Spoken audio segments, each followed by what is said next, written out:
everybody, and welcome to a new episode, episode 21 of the Insiders on Real Estate Marketing. I'm your host, Sandy Hibbard, and I'm here with my co-host, Mr. Marc Miller. 21 and 21, I like that. I do like that. I do like that.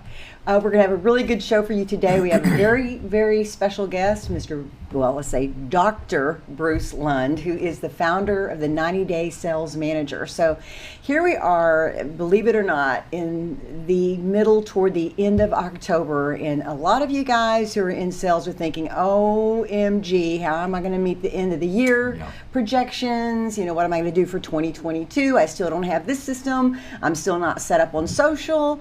Well, this is the show for you. So Dr. Bruce is going to be walking us through his successful habits of successful people, and he's going to be talking to us about the 90-Day Manager program. So hang with us, but before we jump into that and before you meet Dr. Bruce, I'm going to turn it to our co-host and sponsor, Secured Title of Texas President, Mr. Marc Miller. He's got some good info and some updates. Market's good. I anticipate a little softening in October, and we're seeing just a slight. Is it? Yeah. Closings are still good, but I can see a little bit of and rates have just risen just slightly. So it's kind of more and more knocking away the refinance business in the platform. And not that it's not out there; it's just not out there in the volumes it was, which is going to be interesting to see how that causes an adjustment in the marketplace. But with all that, we've got some great things going on. We've just signed a lease to go into Frisco. Woo! We're going to be on Preston Road at Lebanon. I'm really excited about that. We should be in by mid-November. What number does that make it? How many offices? Well, that'd be our 5th direct, and I've got 8 fee attorney offices. So we're excited about that. And then we're in an agreement in principle to acquire a title company in Houston. Fabulous. Which is what I've been targeting for over a year, and I've got it specific. Stepping out of DFW. Yeah, but there's such a great connectivity between Houston and Dallas in terms of transportability of business. So we'll be able to take advantage of people in Dallas doing business in Houston, and people in Houston doing business in Dallas. So we're excited about that, and I think we'll close on that by the end of the year, and that will add about another 40% to our revenue line. That's great. And we're having a record year, so things are good. What do you attribute that to?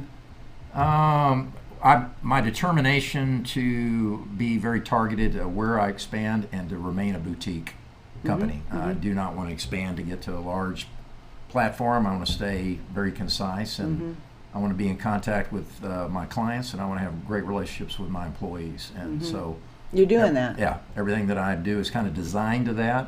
I mean, this company we're buying in Houston only has 1 location, but it's a really nice size operation. Been in business 15 years, an attorney and CPA that owns it, and he's going to stay with us, and just a great platform. He does luxury home and commercial. It's just the perfect deal. So you're set there. Yeah, so I add a captured amount of people, but not 10 branches down there, just 1. Concentrate and decide what we want to do from there. So just kind of staying into that mode of just being boutique and high touch, high tech. I think that's so important right now. I agree.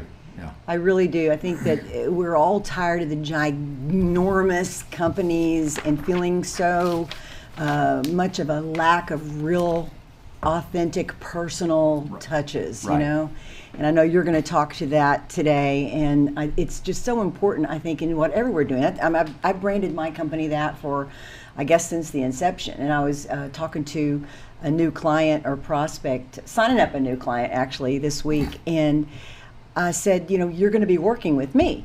And she was like, I am? And I'm like, yeah. Exactly. I said, before I turn you over to my virtual team, I'm going to have my hands in your stuff. I'm going to be on your accounts every day. I'm going to be taking care to make sure that we develop the tone and the voice that's yours. And she was really shocked by that, because that's just not what you hear, especially with social media marketing companies right now. You go to the big boxes and you pay a little bit less money, but you never see or talk to a human. It's all rote, it's all generic stuff. And I think that makes a huge difference with people in how they do business these days. And isn't it interesting that that's not what they expected? I know. Right? Yeah. I know they're just expecting it. And she was delighted to hear that. Yeah, so I love that. I think that's where you can really build relationships as well. Well, kudos to you and the growth and Thank you. Opening of a Frisco. Frisco is on fire. It is, yeah. Isn't it? I'm excited. That's great. I haven't been in that market in a while, so I'm looking forward to launching in there. So good. It's going to be fun.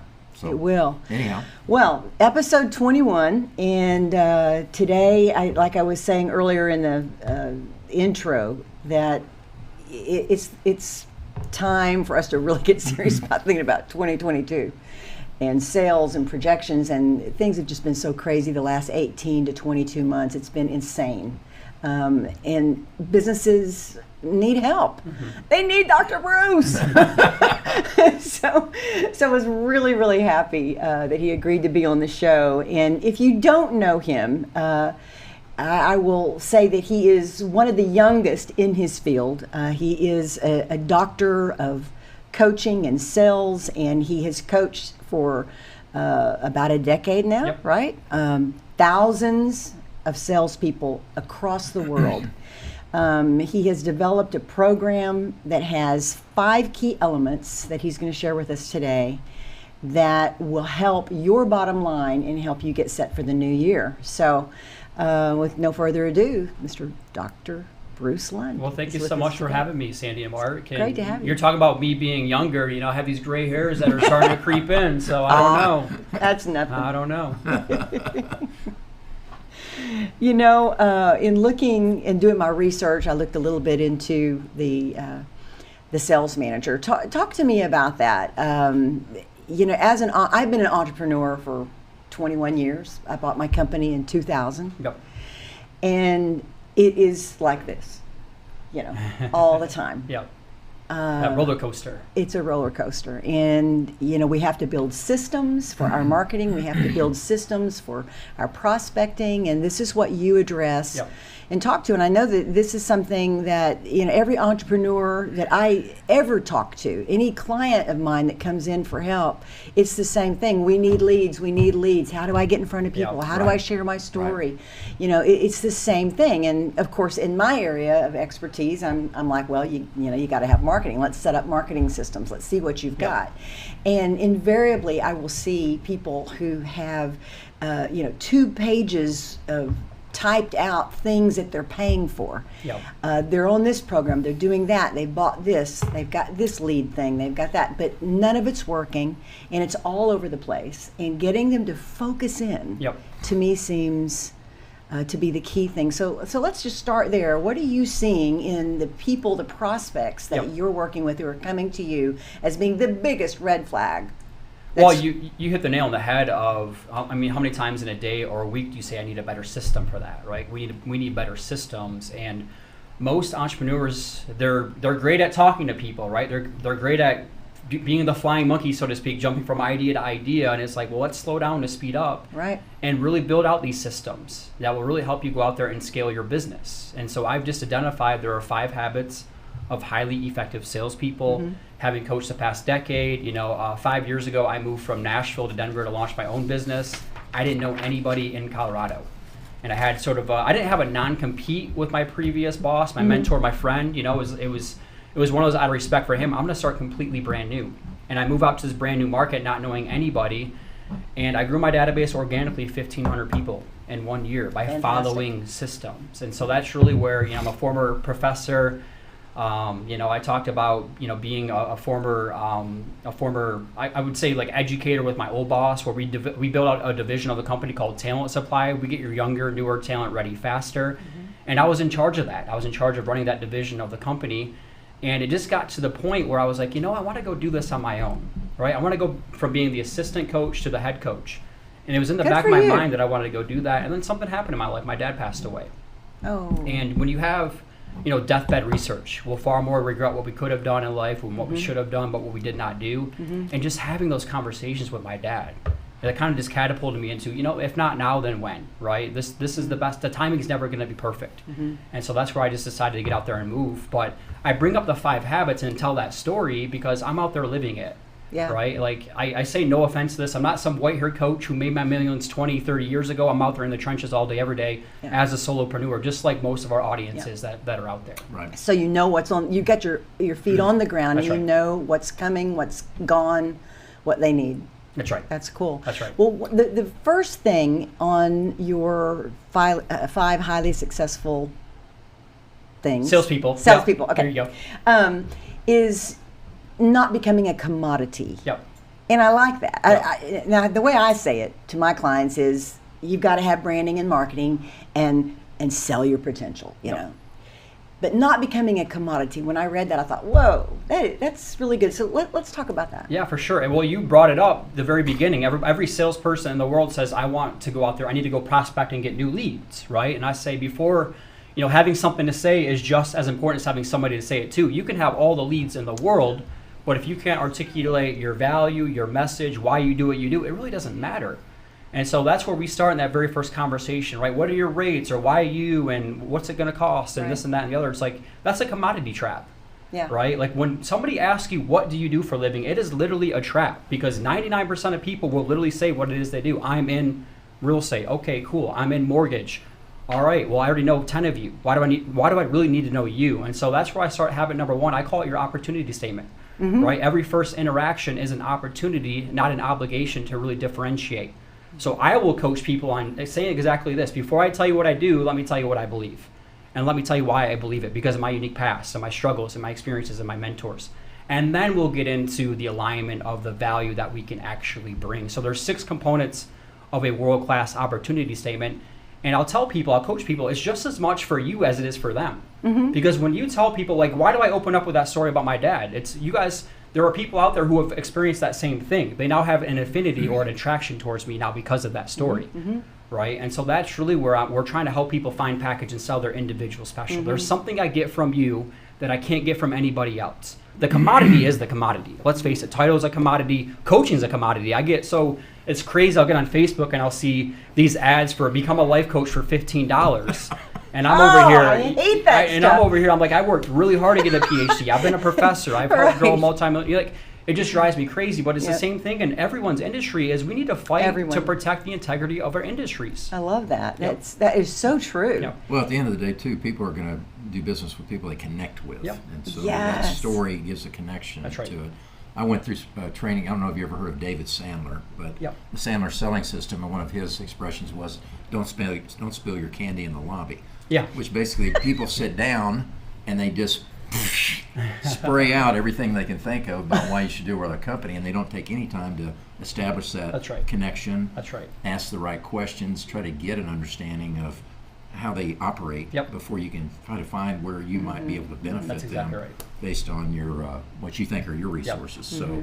And we've all heard of Carnegie, right? People do business with those they know, like, and trust. I mean, that's probably one of the #1 best-selling books of all time for salespeople. Yeah. But like, I'm actually working on a book or a TED Talk right now, and I think there's a missing ingredient from that, and it's respect. Right? People do business with those they know, like, trust, but respect, I think, is one of the most undervalued traits. And so that's where I get into, don't suppress the past, celebrate it. That's what makes you who you are. Share some of these mentors that you've had, or these education, or the struggles, or the successes that you've had, right? Turn your mess into your message.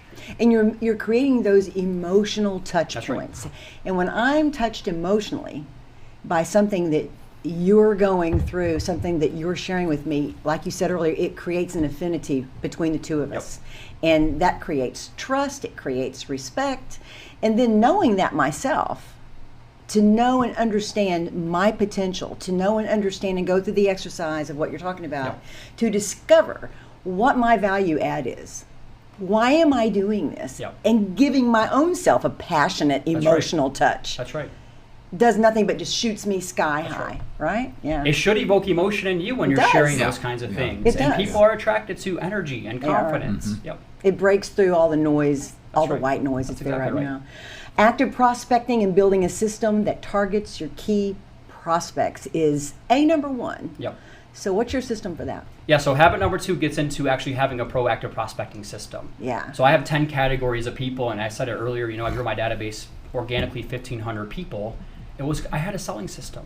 Now, I would say 95% of salespeople do not have a disciplined selling system. They just wake up and they react, right? A CRM is a customer reaction management system, in my opinion. We all need it. It's important to be able to blast out content and things like that. But to me, it's not proactive. So how are you proactively going out there and following a selling system? And so that's where I have 10 categories of people. Obviously, we don't have time to walk through those 10 categories, but Number one, it starts with your help list, right? I think I can help anybody on planet Earth working in a commoditized industry, such as real estate, mortgage, title, insurance, financial services through my coaching. But I don't know until I have that first conversation. So everybody out there is on my help list, but I need to figure out, are they really in my target market, like you were talking about earlier, right? Like being a boutique and being very, very niche, like knowing exactly who you want to work with. Are you compatible with that prospect? That's right. Yeah. That's right. But I want to be the buyer versus the seller in that first interaction. I want to pick and choose who I want to do business with. And So I feel that's like great. where a lot of people get in trouble is they start chasing, they try to be all things for all people versus just knowing, like, this is my exact ideal client. This is why I know I can help you. These are all the people I've helped just like you do X, Y, Z and have these different outcomes. And now it becomes fun because as we all know in sales, especially for newer people, the biggest challenge is prospecting in general. Like a lot of salespeople hear prospecting and they immediately get sweaty palms, right? Their manager's like, go prospect more. Oh my God, I right? know. And it's like, well, you got to kind of redefine what prospecting means. Prospecting to me really means you have something of value that other people need, right? You were talking about, like, I call it your free prize. There's something I get from you that I can't get from anybody else. That's your free prize. And in your heart of hearts, you have to truly believe that. Now we're just going out there and having helpless conversations every single day, 5 to 10 helpless conversations. I think I can help you. I don't know. Let's have a conversation. And if we're not a good fit, that's fine. It doesn't make you right or me wrong. It just means we're not a good fit, right? And stop attaching emotions to that. Like we want to put it like rejection, like I got rejected or they're not answering my call. And I always make the joke, it's kind of like the How to Lose a Guy in 10 Days. Remember that movie at the very end? And Kate Hudson has that yellow dress on and Matthew McConaughey comes chasing her down the steps. And it's like, you want to lose a guy in 10 days, you just lost me. And what does she say? No, I didn't, Ben. I can't lose something I never had. And I think of that in sales. Like, I can't lose something I never had. I want, like, sales is a contact sport. I want to get in the game, have these conversations. Don't attach emotions to it. Just have the conversations and see what happens from there. Yeah. And I see how these hinge on one another. Yeah. Step one hinges on step two. Correct. Without the other, you can't have one without the other. Yeah. And then the third is learning the magic of follow-up. I loved this one.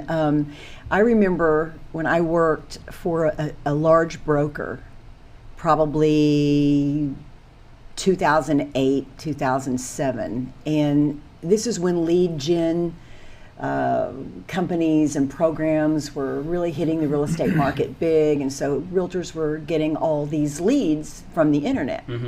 And I'll never forget my boss getting up and saying that he had gotten a letter with his association with a particular lead company saying that there were like 10,000 leads in the bucket that nobody would take.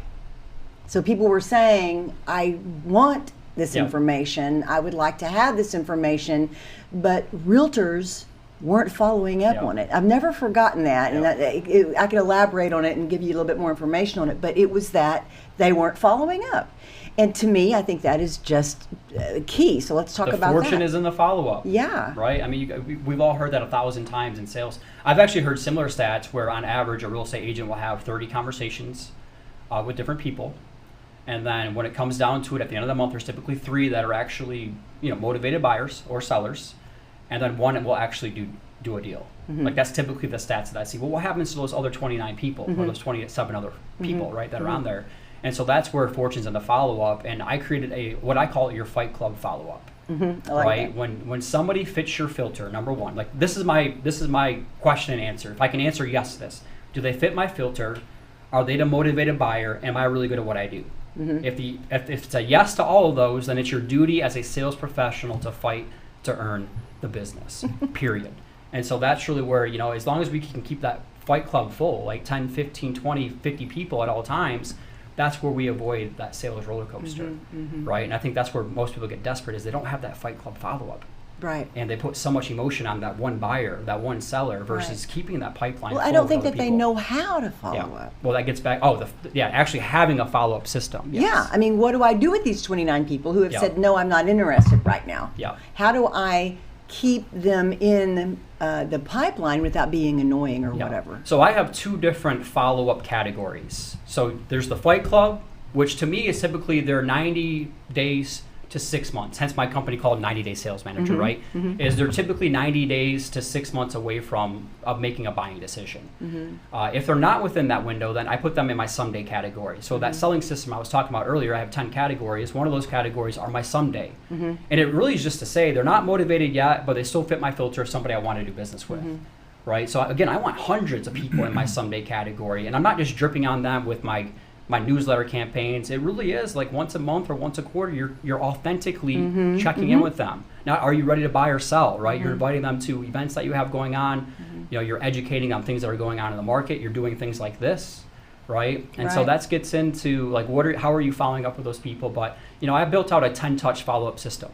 That's good. Statistics tell us it takes 7 to 15 touches to close a deal 80% of the time. That's a lot of stats, right? But that's really what it takes. So I have a 10-touch system, and again, we don't have time to go through like step by step on here, but I'm happy to send somebody a download of what those are. But it really is, you know, within 24 hours, here's touch number 1, right? Then within 48 hours, here's touch number 2. Within 5 days, here's touch number 3. But it's not just corny, salesy, cheesy follow-ups, right? Because what a lot of people do, the reason they're poor at follow-up is they don't want to be a nuisance. Right? They run out of things to say. They say things like, "Hey, I was just checking in with you. All right? Are you ready to make a buying decision?" My personal favorite one that I did, that the reason I created this follow-up is, "I woke up today thinking about you," which is just weird and creepy, right? I said that to a woman one time. She's like, "Excuse me?" And I'm like, "Man, I need a system. I need a better system for that," right? And so that's really where, again, like these systems all come from my own experiences of having lived it for, you know, a decade now. Oh, yeah, the things you've gone through. Oh, my gosh. And on that point, Marc's always talking about be forensic. In other words, ask questions.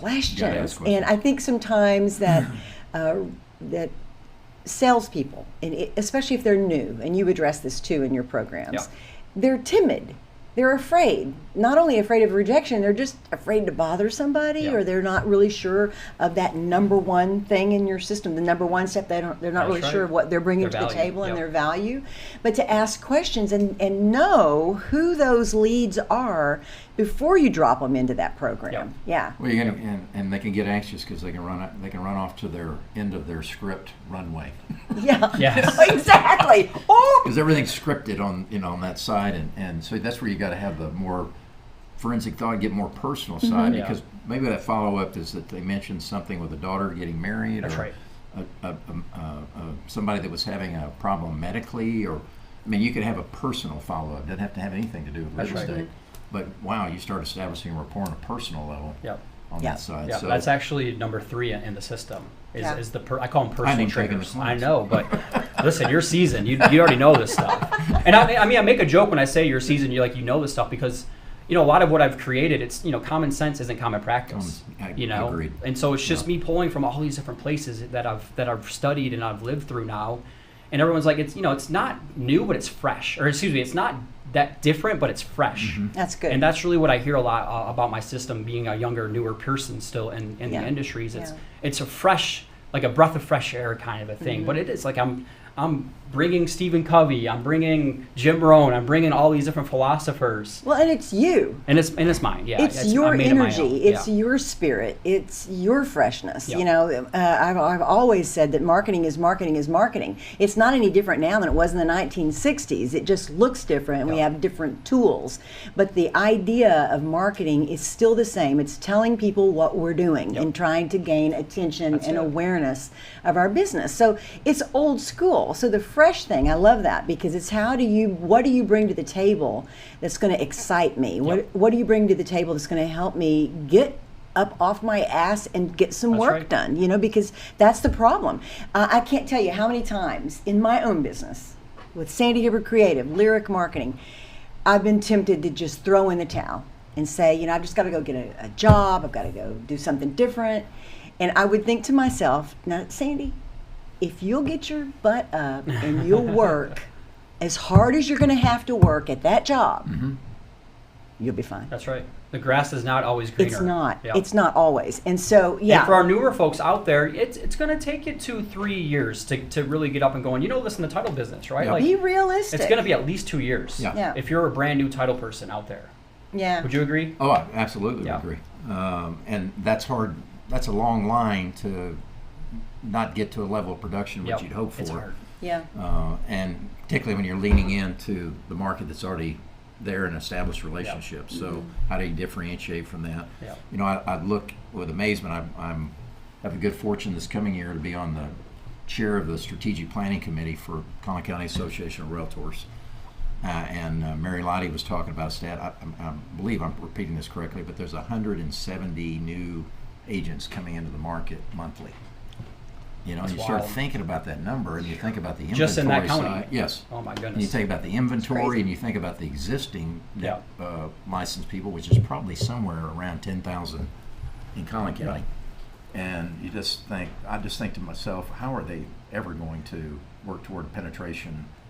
You have to see it as a career, not as a hobby. Yeah. Right? I mean, I Exactly. think that's the biggest challenge that I see, especially newer people. It's like, are you willing to do whatever it takes to go out there Right. and be successful? It's Right. not a matter of if, it's a matter of when you'll be successful. If you are all in, it's not the hokey pokey. We can't be 1 foot in, 1 foot out. Right, right. Yep. And discipline's got to be a part of That's that right. as well. And you know, the age-old challenge to any of this is we were raised not to talk to strangers. And here we go. Let's go prospect. Oh, geez. Marc, you and I need to hang out and talk more, because that's actually, when I was a professor, I was going to write a book called The Commodity Factory, right? And The Commodity Factory is exactly that. Be seen but don't be heard, right? Go where the herd goes. Never talk to strangers. Could you Right. imagine if we did that in sales? Oh yeah, yeah. It would never work. No, it wouldn't work. Yeah, and so No. the schooling system, and listen, I'm not dogging on the schooling system. I don't even call it education anymore. It's schooling. They're just trying to push you through to the end.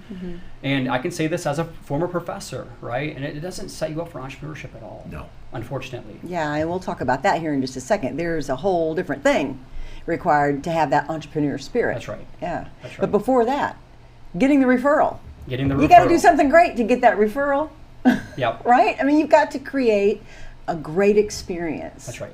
for your customer, and that's one of the 5 successful steps. Talk about Yes. So the first 3, just to reiterate, are all about your sales, right? Number 1, Yeah. habit number 1 is having something to say, avoid the commodity trap. Yep. Habit number 2 is working that proactive prospecting system. Habit number 3 is having that disciplined follow-up system. And then we get into, okay, congratulations, right? You worked really, really hard to earn that business. Now the fun starts. Now the magic starts, which is working with that client. What is that unique customer experience? And I learned long ago from my former coach, you know, referrability is when great people tell other great people how great you are, right? There are 3 rewards that we should get from every one transformational experience with a client. We should get a referral, we should get a review, and we should get retention of the business. Again, this is not good. earth-shattering. That's good. They all start with RE, right? Yeah. The 3 rewards, RE, are referrals, reviews, repeat business. And at the end of the day, again, all our businesses are universal in that way. But I truly believe that you have to be transformational in today's world. You can't be transactional within that process. A transaction simply means you're discarded once the service is over. Yeah. And we've all heard the stats. And we've all been through that, Correct. haven't we? Yep. And the stats in real estate, which drives me crazy, is the number 1 reason why people don't refer the real estate agent is they don't remember their name. Can you imagine? Right. that? Yeah. Like, so we're all talking about on the front end, what do we say? We want to be there every step of the way. This is the biggest investment you're ever going to make. And then the number 1 reason why they don't refer them, oh shoot, they haven't followed up with me, and I can't That's even wild. remember. It is wild. That is wild. And I've been there. I mean, I bought and sold property and never saw the person again. Yep. You know, it's something that is real out Yep. there. And to, it's not like you have to be best friends with your clients, but you have to have relationship. Yep. You know, the people that you have relationships with are the people who are loyal to you, who come back to your business, they give you referrals. They're good. It's a win-win, and you have to have that mindset. That's so I right. think creating an opportunity to focus on that Yep. is really big. Well, you said the mindset part. To me, that's key. It's every one deal could or should be worth 5.7 additional deals throughout the lifetime. So that's the mindset that I'm in with every person that signs up for my program. It's not just the one deal for the 90 days when they go through my program. It's the 5 additional deals that we can get from that if I truly deliver on what I said I'm going to deliver on the front end. And so I think that's 99% of this is mindset. Let's be honest. Like, that's why I love the Fight Club mindset so much, right? It's like I'm fighting to earn the business and the helpless mindset and the opportunity statement, but also with a unique customer experience. It's a mindset. Every one deal could and should be worth 5.7 additional deals if we do this right. Yeah, that's awesome. The last thing in your program, and I love this, is the entrepreneurial spirit that attracts new interest to your product and service. So let's talk about that. Yeah. So the entrepreneurial spirit, I think, is a hard one again because, like, we've heard self-promotion's evil. Self-promotion is not evil. It's necessary in today's saturated necessary world. You need to go out there and get more attention. Money follows attention and activity. Did you know that in real estate, people use the first person they talk to 67% of the time? That is marketing 101. So once I understand that stat, it is my job, my duty to go out there and be the first person that other people think about. Say that again. People use the first person they talk to 67% of the time. So Wow. therefore, when you understand that stat, You got to be first. you got to be the first person they think about. Just like if you're in real estate, right? You want to own the real estate in the brains of other people. Yeah. Right? And the reality is, consumers only have time for one or two people. Yeah. If I ask you right now, who's your favorite plumber? One or two people coming to mind. Yeah. Your favorite lender, your favorite title person, your favorite whomever. We only have room for one or two people. We don't have, our attention is finite. Yep. And so we have to kind of, we're vying for that attention. Yep. And so the more that you're out there, the more that you're tooting your own horn, you're in front of people, then you have a chance to capture that That's attention. right. But we only have a finite amount of attention. We can't be Yep. putting it all over everywhere. Yep. Plus, And we want to make go a ahead. decision and move on, Yeah. right? We don't Yeah. want to go through 5 discussions. That's right. So That's I think you great. tag on that first one, and you got the rapport on that first one. That's You're right. like, let's go. Yeah. Yeah. Let's Well, make it because happen. that's that alignment call too. Because listen, it's going to be rocky. I mean, when you're listing a house, or if, you're trying to get somebody into a house, this is going to be a journey. It's not going to be perfect. It's going to be a bumpy. So on the very front, you have to have that alignment call right within that process, because it's not a matter of if something's going to go wrong. It's a matter of when. Right. And I don't want you to treat me like a commodity when it does. Right. Right. And just think about this: when you book something for cheap online, and then you're trying to talk to somebody overseas on customer service because something went happen. Like, you don't treat them like a human being. Most people don't anyways, right? And so that's where you got to have that alignment call on the very front end, which gets into the marketing side as well, which is having that message. And I'll just say this has become a sticky point for me. I hope you guys bear with me while I vent here a little bit. Okay. But I see so many people now, and again, I say self-promotion isn't evil, it's necessary, but I don't want you going out there and pretending like you're a model, or you're like, this influencer stuff is driving me crazy. And I bring that up because to me there's a big difference between a person of interest and a person of influence. A person of interest is, hey, look at me, it's self-serving, it's all about my ego. I post these pictures because I crave your attention. A person of influence is somebody that gets on shows like these and they educate their audience and their database of people. Exactly. So they consistently show up and educate Exactly. and add the value. It's not, hey, look at me for that self-righteous thing. So I don't want to go on a rant when it comes to I that, agree with you. but it's I do too. completely important. And honestly, the people, like a lot of people who are afraid to do social media and afraid to go out there and get attentions are the best ones. So that's where I'm trying to empower them. Is don't worry about how you look and you sound on camera. Just get on there and educate, because you are truly an educator. And I think about that in my own, when I do my own Instagram stories, or my own, because I have a podcast called the Solopreneur Movement. And when I get on there, I'm not trying to make everybody happy. I'm just thinking that in my database of people, right, my target market of people, I feel like I'm spitting right now. In my target market of people, I'm very authentic, guys. There's 20% of people who need to hear my message in that very moment, and that's who I focus on, right? That's a When I good go point. speak on the stage in front of thousands of people, like the first time I spoke at the LA Convention Center, this was like when I first got started, I was so nervous and scared. Like, I didn't sleep at all, right? You get dry mouth. And I remember I went on a walk that morning, and I was like, you know what? There's one person in this audience of thousands who need to hear what I have to say right now. Focus on that one person. If you try to make everybody happy, you're guaranteed to be unhappy yourself. No, I think and that's what I beautiful. think about when it comes to marketing is there's 20% of people out there right now who need to hear that message. They're looking for the information, right? We live in the information age. They're going to go find it from somewhere. Shame on you if you've built this database of awesome people who know you, like you, trust you, respect you, and now they go somewhere else because you're not educating them. Right. Because you're not staying in front of them. It's just Yep. plain and simple. That's right. They forgot you. That's right. Yeah. That's Yep. awesome.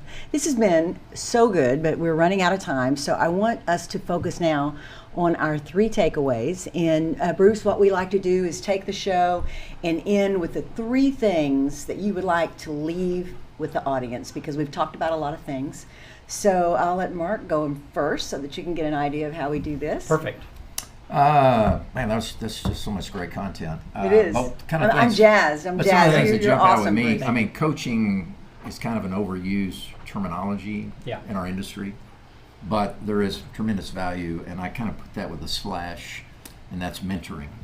And if you have the opportunity to have somebody that can coach and mentor, I just think that has such great value, because you get that experience. I still have a mentor. Billy Vaughn's my mentor. He's 89 years old, still in the industry, and we talk every day, and I rely on him. So I do believe in coaching, because it also gives you a perspective of where you are. Coaching is a challenge in a way, because it's challenging your productivity and your time that you're spending. I don't think enough companies are spending time to develop the talent that they have, and that's what we're really concentrating on, is training up people, because we've got to create a next generation of whatever that is, whether it's title or a real estate team or the lending team or whatever it is, sales period for that matter. So that my takeaway is I think developing the talent you have and concentrating on that is really important. And then, I just, on my message today to my company is training. Keep learning. And if you're not pushing and learning, then you're not going to have the growth opportunities that you're hoping for.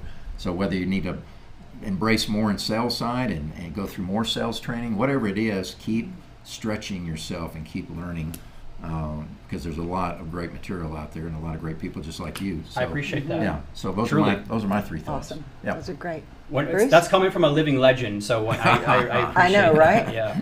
Well, I'll just go off of your list, because I can speak to all three of these. So when it comes to coaching, I have one very basic belief: everybody needs a coach in life. Yes. In areas that are important, right? So whatever. A coach and a therapist, what I've always said. And many times they're just one and the same, unfortunately. But I do truly believe everybody needs a coach in life, right? Like, we can't see the picture when we're inside the frame. So a lot of times we need an outsider that will hold us accountable, and that would be the second takeaway: is accountability isn't a bad thing. Like, I feel like accountability gets a bad rap. Everybody competes harder when there's a scoreboard. When left to our own devices, we're not afraid to let ourselves down, but we don't want to let other people down. And so I think that's that second part, is we all need some kind of level of accountability within the process, right? Just like for me, I have this little Apple Watch. I have a trainer in Denver. I have to send him my daily reports, since he can't physically be in the gym with me, right? So that's the scoreboard. That's my accountability piece. We all need some kind of level of accountability. I'll just go to talent development right here then. So, and I agree, like, I have a program called Turn Managers into Coaches. And I believe we're in a coaches movement right now, right? You either want to coach or you don't want to coach. And we all need some coach in our lives. And I truly believe that a great coach pulls the potential out in other people, right? They affirm and validate the worth and potential in somebody else in such a clear way that they can now go out there and they're inspired to go do that. And so, whatever position that you're currently in, whatever season that you're in your life, like, paying it back, right? Being a mentor to other people. That's good. Yep. That's good. All right, my three, and I'm going to take it. Did I skip you? I'm sorry. I went right. Okay. Wraps up. Okay, good. She wraps up. From marketing's perspective, nobody is going to believe in you if you don't believe in yourself. So on the personal marketing side, which is my number one thing to take away from today, is that you've got to have personal marketing. Okay? It's not about marketing the company you work for. It's not about marketing the program, but it's about sharing the authentic side of you. And I just think You've always believed that, Sandy. I have. Yeah. I've always taught that. Yeah. It's about personalizing your marketing and being real and being authentic and being approachable. Because if you don't believe it, who else is going to believe it, right? Yep. Second thing is consistency. We all get tired doing the same old stuff. I mean, everybody gets tired. So that's why, to both of your point, you need a coach, because a coach will hold you accountable. But where your marketing is concerned, don't think that people are getting bored with it. Don't think that it's too much. Don't think that you're oversaturating anything, because you're not. Promise you, you're not, unless you're posting 50 times a day. But I have clients that actually say, should I post every day or maybe just once a month? And I'm like, no, they will forget you. So consistency in whatever you choose. That list I talked about earlier, where you had a whole bunch of things that you've bought and paid for, but you're not using any of them. Just choose one thing. Be consistent with it. So consistency in all of this, whether you're on one of Bruce's programs and working it consistently, is the key. That's the key. Third thing, initiative. You cannot be afraid to work. You cannot be afraid to get up and make it happen. Again, like my example, there have been times in my business roller coaster ride of being an entrepreneur, I wanted to give it up because it got too hard, or the money wasn't there, and it was just too challenging. But when I rolled my sleeves up and went to work, and I wasn't afraid to put in the same grit to that I'd have to if I was punching the clock somewhere, I saw things turn around. So personal marketing, consistency, and initiative mixed with these programs and the authentic, boutique, caring individual, I think that's what makes it win. Sandy, can I know we're wrapping up. Yes. I don't know how much time we have, but we're out. You touched on the third part of that, and it's like that whole, there's no get rich quick scheme, right? There's no wealth without work strategies that work. So stop even going down that rabbit hole. Yeah. Just roll up your sleeves and get to work. Totally. There is great power in taking action. I would much rather get in the game, take action, and make mistakes than sit on the sidelines and try to find some kind of get rich quick thing. Because you always have an excuse on the sidelines. That's right. Yeah. That's right. Yeah. As my old friend Jim Fight says, activities breed results.